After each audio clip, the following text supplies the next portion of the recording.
മരിച്ചു പോകുമ്പോൾ ഈ ശരീരത്തിൽ നിന്ന് നമ്മുടെ ബ്രെയിന് കിട്ടുന്ന കോൺഷ്യസ് നമുക്ക് കിട്ടത്തില്ല. പക്ഷേ ആ കോൺഷ്യസ് അത് മരിച്ചു പോകത്തില്ല. ആ കോൺഷ്യസ് ആണ് ആത്മാവ്. ഇത് വേറെ വേറെ രൂപം കൊണ്ട് പോകണം. അതിന്റെ കർമ്മബലം പിടിച്ചു വെക്കും. പിടിച്ചു വച്ച് അടുത്ത ജന്മം കൊടുക്കും, അടുത്ത ജന്മം കൊടുക്കും. ഇത് ഫിൽട്ടർ ചെയ്യുക. ഞാൻ ഒരു അറ്റത്ത് ഇരിക്കുന്ന ഒരു ചെറിയ നക്ഷത്രമാണ്. എനിക്ക് ലോകം മുഴുവൻ മനസ്സിലാക്കണം. അപ്പൊ മനസ്സിലാക്കണമെങ്കിൽ എങ്ങനെ മനസ്സിലാവും? അപ്പൊ പല ജന്മം എടുക്കണം. അപ്പൊ പല ജന്മം എങ്ങനെ എടുക്കും? ഇങ്ങനെ വന്ന് വന്ന് വന്ന് അവസാനം അത് ഉത്തരം നക്ഷത്രം കടന്ന് വരുമ്പോൾ ഭൂമി ജീവിക്കാൻ കൊള്ളാത്ത രീതിയിൽ വരും. അത് കഴിഞ്ഞിട്ട് ഈ ഭൂമി അവസാനത്തിന് പോകും. പക്ഷെ ഇത് എപ്പോൾ മാറുന്നു വെച്ചാൽ അവസാനം എന്ന് പറയുന്നത് ഈ വാനശാസ്ത്രത്തിലൊരു ആദ്യം ഉണ്ടെങ്കിൽ ഒരു അവസാനമുണ്ട്. അപ്പോൾ ഇതിൽ ആദ്യം എങ്ങനെയാണെന്ന് വെച്ചാൽ എന്തിനാ ഈ ലോകം സൃഷ്ടിച്ചത്? ഇത് സൃഷ്ടിച്ചതെന്ന് വെച്ചാൽ അത് ഇതിനു വേണ്ടി സൃഷ്ടിച്ച് അങ്ങനെ വെച്ചാൽ അതിനൊരു അന്തം വേണം. ഇതിനു വേണ്ടി എന്ന് വെച്ചാൽ അത് കിട്ടിക്കഴിഞ്ഞാൽ അങ്ങ് പൊളിക്കുക, ഇനി അതിട്ട് വേണ്ട. അപ്പോൾ ഈ ലോകം എന്തിനു വേണ്ടി ഉണ്ടാക്കി? ഇങ്ങനെയാണ് ചോദിച്ചാലേ ഉത്തരം കിട്ടത്തുള്ളൂ. അതാണ് ഇതിനകത്തുള്ളത്. അപ്പോൾ എങ്ങനെയെന്ന് വെച്ചാൽ ആദ്യം നമ്മൾ മനുഷ്യരല്ലേ, മനുഷ്യർ ഇതുപോലെയുള്ള ഇപ്പോൾ ഇരിക്കുന്ന മനുഷ്യരായിട്ട് ഇല്ല, ജീവനുകൾ ഇതുപോലല്ല. അപ്പോൾ ഇതുപോലെല്ലെങ്കിൽ വാനത്തിലിരിക്കുന്ന നക്ഷത്രങ്ങളായിട്ടിരിക്കുന്നു. നക്ഷത്രങ്ങളാണ് യഥാർത്ഥത്തിൽ നമ്മൾ. ഈ നക്ഷത്രത്തിൻ്റെ ഉള്ളിൽ ജീവനുകളുണ്ട്, ജീവികളുണ്ട്. ഈ ഒരു ജീവി മനുഷ്യരെ പോലെ ഇങ്ങനെ ഇല്ല. അതിരിക്കുന്നത് 4 തലയുള്ളതാണ്. നിങ്ങൾ നെറ്റിൽ സെർച്ച് ചെയ്ത് നോക്കിയാൽ അറിയാം. അതിന് 4 തലയുണ്ട്. 4 തല, ഒന്ന് മനുഷ്യ തല, ഒന്ന് എരുതെന്ന് വെച്ചാൽ കാണും, ഒന്ന് ചിങ്ങം, ഒന്ന് കഴുക്, ഇങ്ങനെ 4 തലയുള്ളത്. പക്ഷെ ഒരു ശരീരമാണ്. ഇങ്ങനെയാണ് അത് ഇരിക്കുന്നത് അതിൻ്റെ യഥാർത്ഥം. എന്നിട്ട് ഈ ശരീരം മുഴുവനും കണ്ണാണ്. ശരീരം മുഴുവനും കണ്ണുകൾ. കണ്ണെന്ന് വെച്ചാൽ ഈ ലോകത്തിൽ ഇരിക്കുന്ന എല്ലാ നക്ഷത്രങ്ങളില്ലേ, എല്ലാത്തിൻ്റെയും എടുത്ത് ശരീരം മുഴുവനും വെച്ച്. ഇത് കെരൂബുകൾ എന്ന് പറയും. കെരൂബുകൾ, ഇതിൻ്റെ പേര് കെരൂബുകൾ എന്നാണ്. ബൈബിളിൽ പറയുന്ന ഈ കെരൂബുകളാണ് ഇതാണ് ജീവനുകൾ. ഇതിന് എന്ത് ചെയ്യണം എന്ന് വെച്ചാൽ ഇതിൻ്റെ 4 തലയും എടുത്തിട്ട് ഇത് സെപ്പറേറ്റ് ആക്കണം. എല്ലാ തലയും എടുത്ത് സെപ്പറേറ്റ് ആക്കണം. ഞാൻ ആദ്യം പറഞ്ഞതുപോലെ ഇതൊരു കോൺഷ്യസിൻ്റെ സെക്കൻഡ് സ്റ്റേജാണ്. കോൺഷ്യസ് അതാണ് യഥാർത്ഥം ഈ ലോകത്തിലിരിക്കുന്നത്. ഈ കോൺഷ്യസ് എങ്ങനെ പോകും? ഇപ്പം നമ്മൾ മരിച്ചു പോകുമ്പോൾ ഈ ശരീരത്തിൽ നിന്ന് നമ്മുടെ ബ്രെയിന് കിട്ടുന്ന കോൺഷ്യസ് നമുക്ക് കിട്ടത്തില്ല. പക്ഷേ ആ കോൺഷ്യസ് അത് മരിച്ചു പോകത്തില്ല. ആ കോൺഷ്യസ് ആണ് ആത്മാവ്, ഈ ജീവൻ. ഇത് വേറെ വേറെ രൂപം കൊണ്ട് പോകണം. ഇത് വേറെ വേറെ രൂപം കൊണ്ടുപോകുന്നതിന് ഇതിനകത്ത് ഓരോ ഗ്രഹങ്ങളും അത് പിടിച്ചു വയ്ക്കും. അതിൻ്റെ കർമ്മബലം പിടിച്ചു വയ്ക്കും. പിടിച്ചു വച്ച് അടുത്ത ജന്മം കൊടുക്കും, അടുത്ത ജന്മം കൊടുക്കും. ഇത് ഫിൽട്ടർ ചെയ്യുക. ഇതിൽ തല വെട്ടണം, കാൽ വെട്ടണം, ശരീരം വെട്ടണം, വെട്ടി മുറിക്കണം. അപ്പം ഇത് മുറിച്ച് ഇതെടുത്ത് മാറ്റി ചെയ്യണം. ഇപ്പം നമ്മുടെ പുരാണങ്ങളിലായാലും ശിവൻ ഗണപതിക്ക് ഒരു തല എടുത്തിട്ട് വേറൊരു തല വെക്കുകയാണ്. ഇതുപോലെ ബ്രഹ്മാവിൻ്റെ ഒരു തലയെ ശിവൻ വെട്ടുകയാണ്, ഒന്ന് വെക്കുകയാണ്. അപ്പോൾ ഇത് വെട്ടുന്നതും വെക്കുന്നതും ഇതെല്ലാം ഇതിലുള്ളതാണ്. ഇപ്പം രാഹു കേതു എന്ന് വെച്ചാൽ തല വെട്ടി അവൻ്റെ തലയിൽ ശരീരത്തിൽ വേറെ ഒരു സർപ്പത്തിൻ്റെ ഇത് കൊടുക്കുകയാണ്. രാഹുവിന് സർപ്പത്തിൻ്റെ തല കൊടുക്കുകയാണ്. ഇങ്ങനെ മാറ്റി മാറ്റി വെക്കുകയാണ്. പക്ഷെ അത് എന്തിനാന്ന് വെച്ചാൽ അസുരന്മാർ അവർ അമൃതം കൊടുക്കത്തില്ല. അസുരന്മാർക്ക് അമൃതം കൊടുത്തു കഴിഞ്ഞാൽ അവർ സർപ്പമായി മാറും. ദേവന്മാർക്ക് അവർ അമൃതം കൊടുക്കും, അവരങ്ങനെ മാറത്തില്ല. പക്ഷെ അസുരന്മാർക്ക് അവർ മറ്റേ പാനമാണ് കൊടുക്കുന്നത്. അതെന്ന് വെച്ചാൽ ഇവിടെ മദ്യപാനം എന്ന് പറയും, സുറാപാനം എന്ന് വെച്ചാൽ മധുവാണ്, അത് മദ്യം. അവർക്കത് മതി. പക്ഷെ ഇവർ കൊടുത്താൽ ഇവർ സർപ്പമായി മാറും. അതുകൊണ്ട് ഇവർ കുടിച്ചത് കൊണ്ടാണ് സർപ്പമായി. ശരി, സർപ്പമായാൽ നമ്മൾ എന്ത് ചെയ്യും? ലോകത്തിലിരിക്കുന്ന എല്ലാവരും സർപ്പത്തിനെ തൂക്കി നടക്കണം. അതിക്ക് കയ്യും ഇല്ല, കാലും ഇല്ല. കയ്യും കാലും ഇല്ലെങ്കിൽ നമ്മൾ അവരെടുത്തുകൊണ്ട് അവരെ നടത്തണം. അവരും അങ്ങനെ ഇരിക്കും, ഒരിടത്ത് ഇരിക്കും. അവർക്ക് എന്ത് ചെയ്യണമെങ്കിലും നമ്മൾ ചെയ്യണം.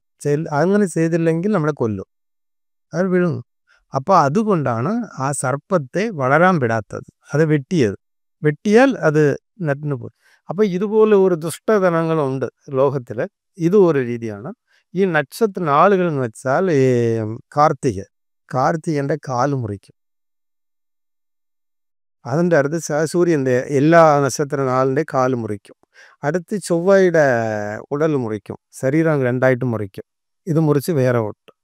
അതുകൊണ്ടാണ് യുദ്ധങ്ങൾ ഇതൊക്കെ വരുന്നത്. യുദ്ധങ്ങൾ, വെട്ടിമുറി, ആക്സിഡൻറ്റ് ഇതൊക്കെ വരുന്നതെല്ലാം ഇങ്ങനെ ഈ പ്രോജക്റ്റ് മാറ്റി ചെയ്തുകൊണ്ടിരിക്കുകയാണ്. ഗുരുവിൻ്റെ തല വെട്ടും. ഗുരുവിൻ്റെ തല വെട്ടിയെടുക്കും. അതാ പുനർപൂസം, വിശാഖം, പൂർവ്വട്ടാതി. ഇതിൻ്റെ തല വെട്ടും. കാർത്തിക, അതിൻ്റെ അടുത്ത് ഇരിക്കുന്ന ഉത്തരാടം, ഇതിൻ്റെ കാൽ മുറിക്കും. മഹീരം, ചിത്തിര, അവിട്ടം, ഇതിൻ്റെ ശരീരം മുറിക്കും. ഇങ്ങനെ ആളുകൾ മുറിക്കും. ഇത് മുറിച്ച് മാറ്റണം. മുറിച്ച് ഓരോ ജീവനല്ലേ ഇതെല്ലാം മുറിച്ച് മാറ്റണം. രണ്ടാമത് എന്താണെന്ന് വെച്ചാൽ നമ്മുടെ ശരീരത്തിൽ മുഴുവൻ ഇരിക്കുന്ന ഈ കണ്ണുകളാണ് വെച്ചിരിക്കുന്നത്. എന്തുകൊണ്ട് കണ്ണ് വെച്ച്? ഞാൻ ഒരു അറ്റത്ത് ഇരിക്കുന്ന ഒരു ചെറിയ നക്ഷത്രമാണ്. എനിക്ക് ലോകം മുഴുവൻ മനസ്സിലാക്കണം. അപ്പോൾ മനസ്സിലാക്കണമെങ്കിൽ എങ്ങനെ മനസ്സിലാവും? എനിക്ക് അപ്പോൾ പല ജന്മം എടുക്കണം. അപ്പോൾ പല ജന്മം എങ്ങനെ എടുക്കും? ഈ ഭൂമിയിലെ ഓരോ ജില്ല, ഒരു നാട്, ഒരു ഭാഷ, ഇങ്ങനെ പോലെ വാനത്തിലുമുണ്ട്. ഇതിൽ യോബ് എന്ന ഒരു പുസ്തകത്തിൽ അത് യോബോട് ദൈവം ഇങ്ങനെ ചോദിക്കും, ആകാശത്തിൻ്റെ നിയമങ്ങൾ നിനക്ക് അറിയുമോ? അത് ഭൂമിയെ എങ്ങനെ അത് അത് ഭരിക്കുന്നു എന്ന് നീ മനസ്സിലാക്കുമോ? ഇങ്ങനെ ചോദിക്കും. അല്ലത് കാർത്തിക നാളിൻ്റെ സംഗല നീ പൊട്ടിക്കുമോ? ആ ബന്ധനങ്ങളെ നീ അതെടുത്ത് ചേർക്കുമോ? അല്ലത് മഹീരത്തിൻ്റെ ചേർക്കയെ നീ പൊട്ടിക്കുമോ? ഇങ്ങനെയൊക്കെ ചോദിക്കും. അപ്പോൾ ഈ നാളുകളിൽ ഓരോന്നും വച്ചിട്ടുണ്ട്. കാർത്തികയുടെ ചങ്ങല എന്ന് വെച്ചാൽ ഈ 6 കാലം എന്ന് പറയും. ഈ തണുത്ത കാലം, മഴക്കാലം, വെയിൽ കാലം, മുന്തയിൽ പിന്തയിൽ, മുൻമഴ പിന്മഴ, മുൻപനി പിൻപനി എന്ന് പറയും. ഇങ്ങനെ 6 കാലം പറയും. ഈ കാലത്ത് ഒന്നാ ചേർക്കാൻ പറ്റുമോ? ഒന്നാ ചേർത്താൽ എങ്ങനെയാവും? ഒരു ശാസ്ത്രജ്ഞൻ പറഞ്ഞ് ഈ മഞ്ഞ് ഉരുകി പോകുന്ന, ഇങ്ങനെ ഒലിച്ചു പോകുന്ന ആ ശാസ്ത്രം, നമ്മൾ ഈ മഞ്ഞ് ഇങ്ങനെ ഉരുകിയാൽ ഇനി 10 വർഷം കൊണ്ട് ഈ ഭൂമിയെല്ലാം നശിക്കും അങ്ങനെ പറയും. അപ്പോൾ ഇതിനെ ചേർത്ത് നമ്മൾ ഒന്നാ ചേർത്തപ്പോൾ അയാൾ പറഞ്ഞപ്പോൾ ഭൂമി നശിക്കും. പക്ഷെ അങ്ങനെ ചെയ്യത്തില്ല. ഈ പ്രപഞ്ചം കാർത്തിക അങ്ങനെ ചെയ്യത്തില്ല. ഇപ്പോൾ കുറഞ്ഞു പോയാൽ അടുത്ത മഞ്ഞിന് അത് വളരും. ഇങ്ങനെ വളർന്ന് ഇറങ്ങി കൊണ്ടേയിരിക്കും. അപ്പോൾ അത് അങ്ങനെയാണ് ചോദിക്കുക, മഹീരത്തിൻ്റെ ബന്ധനങ്ങളെ നീ പൊളിക്കുമോ എന്ന് പറയും. മഹീരത്തിന് വെച്ചിരിക്കുന്ന ഒരു ഇതുണ്ട്. എന്ന് വെച്ചാൽ നമ്മൾ പ്രേമിക്കത്തില്ലേ, ആണും പെണ്ണും പ്രേമിക്കത്തില്ലേ, ഈ പ്രേമം അതിലായിരിക്കുന്നത്. ആ മഹീരത്തിലിരിക്കുകയാണ് പ്രേമം. ഈ പ്രേമം ഇല്ലെങ്കിൽ ഏത് മനുഷ്യനും ഒരാളോട് ഒരാൾ ചേരത്തില്ല. ഏത് ജീവികളും, അത് ചെറിയ പുഴുവായാലും ശരി, ഈ ഒരു ഒരു സ്നേഹം ഉണ്ടായതുകൊണ്ടാണ് ചേർന്ന് ജീവിക്കുന്നത്. ആ ചേർന്ന് ജീവിക്കുന്നതിന് കാരണം ഇതാണ്. ഇത് ഇല്ലെങ്കിൽ അത് യാതൊരു സാധ്യതയില്ല. അപ്പോൾ ഇതൊക്കെ പൊളിക്കുമോ? അപ്പോൾ എല്ലാം ചേർത്തിനകത്ത് ചേർത്ത് കെട്ടി വെച്ചിട്ടുണ്ട്. അപ്പോൾ ഇതെല്ലാം മാറ്റി നമ്മൾ എത്ര കണ്ണുണ്ട്? ശരീരം മുഴുവനും കണ്ണാണ്. കുറച്ചെങ്കിലും 1000 കണ്ണെങ്കിലും നമ്മൾ തുറക്കണം. എന്നുവെച്ചാൽ 1000 അറിവ് കിട്ടണം. 1000 സബ്ജക്റ്റിൽ നമ്മൾ ജയിക്കണം. അങ്ങനെ ജയിക്കണമെന്നുണ്ട്. അതിനേക്കാൾ എന്തുമാത്രം കൂടുതൽ സബ്ജക്റ്റ് പഠിച്ചിരിക്കുന്നുണ്ടോ അതുമാത്രം അവർ വലിയവരാണ്. ഇത് കണ്ണുകൾ. പക്ഷേ നമ്മൾ ഓരോ ജന്മത്തിൽ ഒരു 10, 20, 30 കണ്ണുകൾ തുറക്കും. നമ്മുടെ നാട്ടിൽ ഇന്ത്യയിലാണെങ്കിൽ ഒരാൾ ഇഷ്ടം പോലെ കണ്ണുകളെ തുറക്കും. ഗൾഫിലാണെങ്കിൽ അങ്ങനെയല്ല, മറ്റു രാജ്യങ്ങളിൽ അങ്ങനെയല്ല. അവർ ഒരു സബ്ജക്റ്റ് മാത്രമേ പഠിക്കൂ. ആ സബ്ജക്റ്റ് തന്നെ അതിലേ പോകും. മറ്റൊന്നും അവർക്ക് അറിയത്തില്ല. അപ്പോൾ ഇവിടെ ഉള്ളവർക്ക് ഇഷ്ടം പോലെ തുറക്കാം. ഈ ഇന്ത്യ എന്ന് പറഞ്ഞാൽ രാത്രിയിലുള്ള ദൈവങ്ങളുള്ള ആളാണ്. മറ്റു രാജ്യങ്ങൾ ഒറ്റ ദൈവങ്ങളുണ്ട്. സൂര്യൻ ഭരിക്കുന്ന രാജ്യങ്ങൾ വെച്ചാൽ മറ്റു രാജ്യങ്ങൾ ഒറ്റ ദൈവമുണ്ട്, മറ്റാരും അവിടെ ഇല്ല. ഇവിടെയാണെങ്കിൽ അങ്ങനെയല്ല. ചന്ദ്രനുണ്ട്, ഇഷ്ടംപോലെ സ്റ്റാറുണ്ട്. അപ്പോൾ അതുപോലെ ഇവിടെ ഇഷ്ടംപോലെ ദൈവങ്ങളുണ്ട്. പക്ഷെ ഇவ்வளவு ദൈവങ്ങൾ ഇങ്ങനെ ഇരിക്കുവാണെങ്കിൽ അതിൻ്റെ അറിവ് നമുക്ക് വേണം. ഇത് എല്ലാ അറിവും നമുക്ക് കിട്ടാൻ വേണ്ടി എല്ലാവരും ദൈവത്തിന് തുല്യരാകാൻ വേണ്ടി ഈ സൃഷ്ടി. അപ്പോൾ ഇതിന് ഇപ്പോൾ മറ്റൊരു ലിറ്റ്മസിൽ ചോദിക്കുന്നത് പോലെ ദൈവം ഉണ്ടെങ്കിൽ എങ്ങനെ യുദ്ധമുണ്ടാവും, എങ്ങനെ പട്ടിണി ഉണ്ടാവും, എങ്ങനെ പസി ഉണ്ടാവും, ഇങ്ങനെയൊക്കെ ചോദിക്കത്തില്ലേ? അപ്പോൾ ഇതിന് ഈ സൃഷ്ടി ഇതിനു വേണ്ടിയാ. ഇപ്പോൾ ഒരു അവസാന വെളിപ്പാടെന്ന് പറഞ്ഞതിലുണ്ട്, ഇനി പട്ടിണിയില്ല, ഇനി മരണമില്ല, ഇനി കണ്ണുനീരില്ല. ഇപ്പോൾ ഒരു ദൈവം എവിടെ പോയി എന്ന് പറഞ്ഞോ, അവിടെ പറഞ്ഞിട്ടുണ്ട്, ഇരിക്കുന്നവനും ഇരുന്നവനും വരുന്നവനുമായ ദൈവം. അവൻ വരത്തില്ല. പക്ഷെ അപ്പോൾ ഇവിടെ ആരാ വന്നത്? ഞാൻ 7 പേർ പറഞ്ഞല്ലേ. ഈ 7 പേരാണ് ഈ ലോകം ഭരിച്ചുകൊണ്ടിരിക്കുന്നത്. ഈ 7 പേരാണ്, ഈ 7 ദൈവങ്ങൾ. അതായത് ശിവൻ, സൂര്യൻ, പാർവതി, പെൺദേവതകൾ. അതിൽ കറുത്തവാവയാണെങ്കിൽ കാളി. ഈ 2 പേരും ഇതിൽ. അതിൻ്റെ കൂട്ടത്തിൽ എല്ലാ പെൺദേവതകളും അതിനകത്ത് വരും. അടുത്തത് വിഷ്ണു. ഇത് ചൊവ്വയാണെങ്കിൽ മുരുകൻ. ഇത് മിലിറ്ററി. ഇപ്പോൾ ഇത് ഭരിക്കുന്ന നാട് ചീന, ഇത് ഈ പോലുള്ള നാടുകളിലെ കമ്മ്യൂണിസ്റ്റ് ഇതൊക്കെ, അതെല്ലാം ചൊവ്വയുടെയാണ്. അപ്പോൾ ഇത് ചൊവ്വ, മിലിറ്ററി എല്ലാം ഇവരാണ്. അതിക്ക് അടുത്തത് ബുധൻ. ബുധൻ്റെ വിഷ്ണുവിൻ്റെ ഇതാണ്. ഒരു വ്യാഴം, ബ്രഹ്മാവിൻ്റെ എല്ലാ സാന്നിധ്യങ്ങളും. എന്നിട്ട് അല്ല, യഹോവ, ഇതുപോലുള്ളത്. അതുപോലുള്ള ഇപ്പോൾ ഇത് എല്ലാം ഇതിൻ്റെ കൂട്ടത്തിലുള്ളതാണ്. അപ്പോൾ ഇതാണ് ഈ ലോകം ഭരിക്കുന്നത്. ഈ ലോകം ഭരിക്കുന്നതെന്ന് വെച്ചാൽ ഈ ലോകത്തിലെല്ലാം നടത്തുന്നത് ഇവരാണ്. ഇവരെ കൊണ്ട് വയ്ക്കണം. ഇത് എന്തുകൊണ്ട് വെച്ചെന്ന് വെച്ചാൽ, ഇത് ബൈബിളിൽ ചില ഒരു ഇതുണ്ട്. എന്നു വെച്ചാൽ, ഞാൻ പറഞ്ഞില്ലേ, കിഴക്കേ ഒരു ഏതെങ്കിലും തോട്ടം ഉണ്ടാക്കി അവിടെ കൊണ്ട് മനുഷ്യരെ വെച്ചെന്ന്. പക്ഷെ മനുഷ്യർ പാവം ചെയ്തതിന് ശേഷം ഇങ്ങനെ പാവം ചെയ്താൽ എന്ത് ചെയ്യും? മനുഷ്യരുടെ സ്വഭാവം മാറ്റണമെങ്കിൽ പറ്റത്തില്ല. സ്വഭാവം മാറ്റാൻ പറ്റത്തില്ല. പക്ഷെ മനുഷ്യൻ്റെ ബുദ്ധി മാറ്റാം. ഉപദേശം കൊടുത്ത്, ട്രെയിനിങ് കൊടുത്ത് മാറ്റാം. സോ അവൻ്റെ സ്വഭാവം മാറത്തില്ല. അവൻ്റെ ചീത്ത സ്വഭാവം എவ்வளவு വലിയ മാസ്റ്റർ ആയാലും, എவ்வளவு വലിയ പുണ്യനായാലും, ചിലപ്പോൾ അവൻ്റെ സ്വഭാവമല്ലേ, അത് ദുഷ്ട സ്വഭാവമായിരിക്കും. ഇത് മാറ്റത്തേ ഇല്ല. കാരണം ഇത് പാവമാണ്. ഇവർ ഈ പഴം കഴിച്ചതിന് ശേഷം പുറത്ത് കൊണ്ട് വിട്ടേച്ച് തിരിഞ്ഞുകൊണ്ടിരിക്കുന്ന ചോല, വീശുന്ന തീജ്വാല പോലുള്ള ഇത് അവിടെ വെച്ച്, പിന്നെ കെരൂബുകളെയും അവിടെ വെച്ച് തടസ്സത്തിന് വെച്ച്, ഇവന് ഇനി ഈ ജീവന് പോയി ജീവവൃക്ഷത്തിൻ്റെ ഫലം പറിച്ച് അവൻ തിന്നാതിരിക്കേണ്ടതിന് ഇതേ വെച്ച് ഇതാണത്, ഈ ശാസ്ത്രത്തിനെ വെച്ച്. അപ്പോൾ ഈ ശാസ്ത്രത്തിനെ വെച്ച് ഇത് ചെയ്തുകൊണ്ടിരിക്കുകയാണ്. അവനെ ഫിൽട്ടർ ചെയ്യുമ്പോൾ അവിടെ കിഴക്കല്ലേ, വീണ്ടും പിടിച്ചു കൊണ്ട് നടത്തും. ഇനി ഒരു അവകാശം കൂടെ നീ ഒരു വട്ടം കൂടെ പോകാൻ. ഇതിൻ്റെ എല്ലാം ആരുടെ കയ്യിൽ പോയി? ഇവരുടെ കയ്യിൽ പോയി. ഇവർ 7 പേരല്ലേ, ഇവർ 7 പേരുടെ കയ്യിൽ അത് കൊടുത്ത് ഈ നക്ഷത്രത്തിൻ്റെ കയ്യിൽ ഇത് കൊടുത്ത് മാലത്തിന്ന് രാത്രി മുഴുവൻ നമ്മൾ നോക്കിക്കൊണ്ടിരിക്കുന്നത് ഇതാണ്. എല്ലാവരെയും നോക്കിക്കൊണ്ടിരിക്കുകയാണ്. എങ്ങോട്ടും പോകാൻ പറ്റത്തില്ല. ഇവർ വിടുവാണെങ്കിൽ അവർ പിടിക്കും, അവർ വിടുവാണെങ്കിൽ ഇവർ പിടിക്കും. ഇവിടെ ഇങ്ങനെ മാറി പിടിക്കും. ഇവർ എന്ത് ചെയ്യുന്നെന്ന് വെച്ചാൽ, നമ്മളെ നന്നാക്കാൻ വേണ്ടിയാണോ വച്ചിരിക്കുന്നത്? ഇല്ല, നമ്മളെ കൊല്ലാൻ വേണ്ടി. അവർ പറഞ്ഞിട്ടുണ്ട്, ഇങ്ങനെ കൊല്ലണം. ഇവർ വീണ്ടും ചെന്ന് ആ ജീവവൃക്ഷത്തിൻ്റെ ഫലം എടുത്ത് തിന്നാതിരിക്കണം. തിന്നാൽ അവർ ജീവനോട് ഇരിക്കും. അതുകൊണ്ട് തിന്നാതിരിക്കണം. അപ്പോൾ ഇത് കാവൽ വെച്ച് തിന്നാതിരിക്കണം. അപ്പം ദൈവം തന്നെ ഒരു മാർഗം ഉണ്ടാക്കി കൊടുത്തു. ഇതിൽ 12 മാർഗങ്ങളുണ്ട് നമ്മളിതിന് രക്ഷപ്പെടാൻ. അതിലൊന്ന് യോഗമാർഗമാണ് ഇതിലെ ഏറ്റവും വലിയ മാർഗം. എന്ന് വെച്ചാൽ മൂലം ഒരാളുണ്ട്. മൂലാധാരം, സ്വാധിഷ്ഠാനം, മണിപ്പൂരകം, തിരുവാതിര അനാഹതം, അശ്വതി ഉണ്ട്, അത് വിശുദ്ധി. അത് കഴിഞ്ഞിട്ട് ശബയമുണ്ട്, അത് ആജ്ഞ. അത് കഴിഞ്ഞിട്ട് ശിരസാരം, അത് എന്താ പറയില്ല, അഭിജിത്ത്. ഇങ്ങനെ. അപ്പോൾ ഇവർക്ക് ഇതുപോലെ ഈ 4 ഇവർ ജനിച്ചവരോ, ഇതിനകത്ത് ഗുരുവോ ശനിയോ ഉണ്ടായാൽ ഇവർ ഈ യോഗമാർഗത്തിൽ മാത്രം പോകണം. ഇവർ പ്രാക്ടീസ് ചെയ്ത് അവസാനം ആസ്ട്രൽ ബോഡി ട്രാവൽ എന്ന് പറയുന്നത്. ആസ്ട്രൽ ബോഡി ട്രാവൽ എന്ന് വെച്ചാൽ, നമ്മൾ ഈ ശരീരം വിട്ട് പുറത്ത് പോയി വരും. ഇവിടെ ഇവർ തന്നെ ഇരിക്കും. നമ്മുടെ ശരീരം ഇവിടെ തന്നെ ഉണ്ടാവും. പക്ഷേ അവരുടെ ആത്മാവ് പോയി ചുറ്റിക്കറങ്ങി വരും. അവർ മരിക്കുന്നതിന് മുമ്പ് ഈ ലോകത്തെ വിട്ട് എങ്ങനെ പോകണം എല്ലാം പഠിക്കും. ഈ ആത്മാവിനെ കൊണ്ട് പഠിക്കും. ഇതൊരു വഴിയാണ്. ഇനി ഒരെണ്ണമുണ്ട്, അതെന്നാൽ ജീവസമാധി എന്ന് പറയും. അവർ മാസ്റ്റർ നല്ലതുപോലെ ഈ ലോകമെല്ലാം അവർ അറിഞ്ഞിട്ട്, എല്ലാം കണ്ടുപിടിച്ച്, എല്ലാം അനുഭവിച്ച് തീർത്തിട്ട്, അവരുടെ സ്വഭാവം മാറി ജ്ഞാനം എല്ലാം കിട്ടിക്കഴിഞ്ഞിട്ട് അവർ ജീവസമാധാവും. ഇത് ഒരു മാർഗം. അതുപോലെ ഇത് മാത്രമല്ല, ഇപ്പം മീനരാശിനെ എടുത്തിട്ടാൽ അതിനകത്ത് ശനിയുണ്ട്, അതിനകത്ത് ഗുരുവുണ്ട്, അതിനകത്ത് ബുധനുണ്ട്. ബുധൻ വിഷ്ണു, ഗുരു ബ്രഹ്മ, ശനി യഹോവ, അതിനകത്ത് ശുക്രൻ അല്ല, അതിനകത്ത് വരുന്നത് ഈ കേതുവിന് 5 മാർഗമുണ്ട്. ഇങ്ങനെ ഈ രാശി മോക്ഷ രാശി ആണെങ്കിൽ ഈ എല്ലാവരും ഇവിടെ തന്നെ പോവുക, സ്വർഗത്തിൽ പോവുക. എല്ലാവരും അതിന് പ്രിപ്പയർ ആയി പോവുക. ഒരാൾ ഞാൻ മാത്രം പോവും മറ്റവർ വരത്തില്ല എന്ന് പറയാൻ അവിടെ ഇല്ലേ ഇല്ല. എല്ലാവരും പോവും. ഇവിടെ ശുക്രനുണ്ട്, അവിടെ ശനിയുണ്ട്, അവിടെ ബുധനുണ്ട്, എല്ലാവരും ഉണ്ട്. മരണം ഉണ്ടാവും എല്ലാവർക്കും. എല്ലാവർക്കും മരണം എന്ന് വെച്ചാൽ ഈ കോൺഷ്യസിന് മരണം ഇല്ലെന്നാണ്. പക്ഷെ ഈ ശരീരത്തിന് മരണം ഉണ്ടാവും.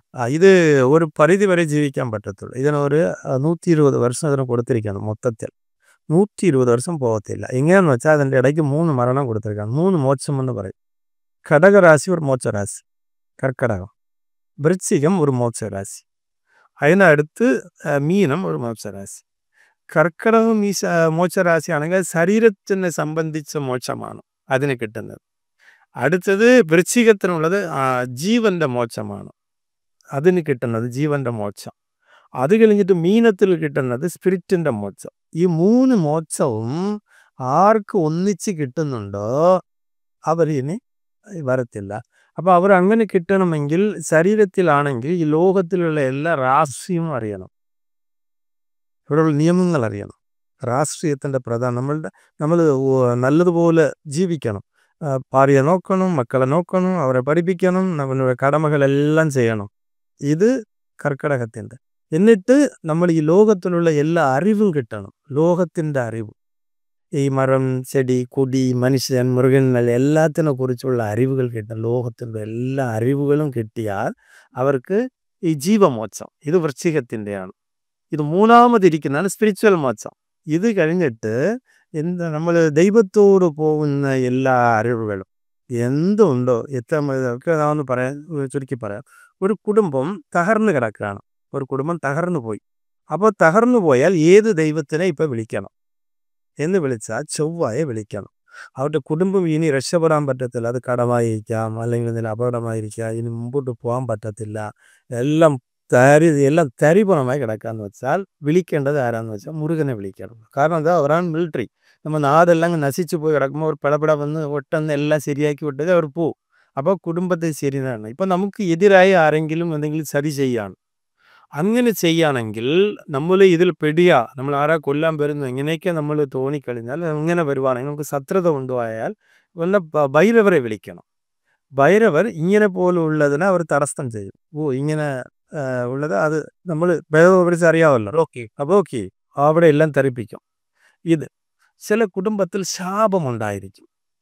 ശാപം അവരുടെ മുമ്പിലുള്ള അവർ ഏതും ചെയ്ത് ആരെങ്കിലും പറ്റിച്ച് ഒരു സ്ഥലമോ അല്ലെങ്കിൽ ആർക്കും ഒരു പെണ്ണിനെ പ്രേമിച്ച് നലിച്ച് വിട്ടോ, ഇങ്ങനെ നിറയെ ഇഷ്ടംപോലെ ഉണ്ട് ശാപങ്ങൾ. ഈ ശാപങ്ങളുള്ള ചില വീടുകളിൽ അവർ വളരത്തേ ഇല്ല, എല്ലാം വാടിപ്പോവും. എല്ലാവരും മറ്റൊരു സംസാരിക്കത്ത് പോലും ഇല്ല ശരിയായിട്ട്. ഒരു വീടും ഉണ്ടാകും, പക്ഷെ എല്ലാവരും സംസാരിക്കാൻ തുടങ്ങിയാൽ അങ്ങ് പിണങ്ങും. ഒരു മുമ്പോട്ട് പോകത്തില്ല, ഒരു പറഞ്ഞാൽ കേൾക്കത്തുമില്ല. പിള്ളേരെ നടത്തുപോലെ അറിയാം, അങ്ങനെ കഴിയത്തില്ല. ഇങ്ങനെ പോലുള്ളവർ ആരെ വരണമെങ്കിൽ ഇവർ ദേവിയെ വിളിക്കണം. ദേവി, പാർവതി അല്ലെങ്കിൽ പരാശക്തി, ഇങ്ങനെ പോലുള്ള മാതാ, ഇങ്ങനെ പോലുള്ള ദൈവത്തെ അവർ വിളിച്ചാൽ ഈ ശാപം മാറ്റാൻ കഴിയുന്നത് ഈ സ്ത്രീകൾക്കുള്ളതാണ്, ഈ സ്ത്രീദേവങ്ങൾ. അപ്പോൾ ഇതുപോലെ ആര് എന്തിനു വന്നു, ഇപ്പോൾ ഓരോരുത്തർക്ക് ഇഷ്ടം പോലെ പാവമുണ്ടെന്ന് വെച്ചാൽ എന്നെ പോലെ എനിക്ക് കൊണ്ട് രക്ഷിക്കാൻ കഴിയത്തില്ല, എൻ്റെ ബുദ്ധി മാറുന്നേ ഇല്ല. എന്ത് ചെയ്താലും എൻ്റെ ബുദ്ധിയിൽ ഒത്തിരി ജ്ഞാനവും വരത്തില്ല, ഒരു തെളിവില്ല. ഇതൊരു മുരടങ്ങ് പറയും, മുരടണം, നല്ല തിന്നു കിട്ടുന്ന ആചാനഭാഗ് പോലെ ഇങ്ങനെ എപ്പോഴും നല്ലപിടുത്താണ്. ഇത് പാവത്തിൻ്റെ മൃഗത്തിൻ്റെ സ്വഭാവമാണ്. അപ്പോൾ ഇവർക്ക് പാവം കൂടെ കൂടെ കൂടെ മൃഗത്തിൻ്റെ സ്വഭാവം വരും, മനുഷ്യൻ്റെ സ്വഭാവം വരത്തില്ല, മൃഗമായി മാറും. അപ്പോൾ ഇങ്ങനെയുള്ളവർക്ക് പാവത്തിൻ്റെ ഉള്ള ദൈവം ജീസസിനെ വിളിക്കണം, പാവത്തിനെ പരിഹരിക്കാന്നുള്ളത് അതിനെ വിളിക്കണം. ഇപ്പം എനിക്ക് ഒരേ ദൈവം വേണം, ഒരേ ദൈവത്തിൻ്റെ ഒരു മനസ്സ് വേണം, ഇതെല്ലാം വേണ്ട. അങ്ങനെ വെച്ചാൽ എല്ലാവരെയും വിളിക്കണം. രണ്ടാമത് എൻ്റെ കുടുംബം വളരുന്നില്ല, ഒരു വളർച്ചയില്ല. പക്ഷെ ശാപം വേറെ, വളർച്ച വേറെ. നമ്മൾ എന്ത് ചെയ്താലും നഷ്ടം വരിക എന്ന് വെച്ചാൽ അതിന് എല്ലാവരെയും വിളിക്കണം. ഇങ്ങനെ ഓരോ ഇതിന് ഈ സ്പിരിച്വലിൻ്റെ അറിവാണ്. ലോകത്തിലിരിക്കുന്ന എല്ലാ ദൈവത്തിനെ കുറിച്ച് അറിവ് കിട്ടുന്നത് ഇത് മീനത്തിലാണ്. അപ്പോൾ ഇത് എല്ലാവർക്കും എല്ലാം കിട്ടത്തില്ല. ഈ എല്ലാത്തിൻ്റെ അറിവും ഒരു മനുഷ്യർക്ക് എല്ലാ അറിവും കിട്ടിക്കഴിഞ്ഞാൽ ഇത് കിട്ടാൻ വേണ്ടിയാണ് ഈ പ്രോജക്റ്റ്.